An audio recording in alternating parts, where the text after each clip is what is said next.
আসসালামু আলাইকুম। আজকে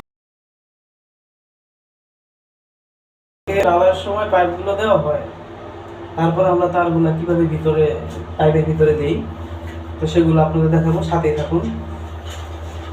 তো এখানে যে তার ভরা ছিল পাইপের সাথে, আমরা যেগুলো আগে ভরে রাখি, এই যে তারের সাথে এখন এই তারগুলো বেঁধে দেবো। অবশ্যই আমি বেঁধে দিয়েছি, এখন ওই পাশ থেকে আরেকজন টান দিতে হবে। ভাইয়া টান দেন। এখন এইটাই বিল্ডিং, এইটাই এভাবেই সাধারণত টানতে হয়। হ্যাঁ, এটা সিস্টেম এটাই। একটা বিল্ডিংয়ে যখন তার টানা থাকবে, পাইপ ফালানো থাকবে, ছাদে যখন পাইপ ফালানো হয় তখন তো আর যে এটা ঢুকানো যায় না, আর এত দূরের পথ তো তার যাবে না কিছুর সাথে বেঁধে না দিলে।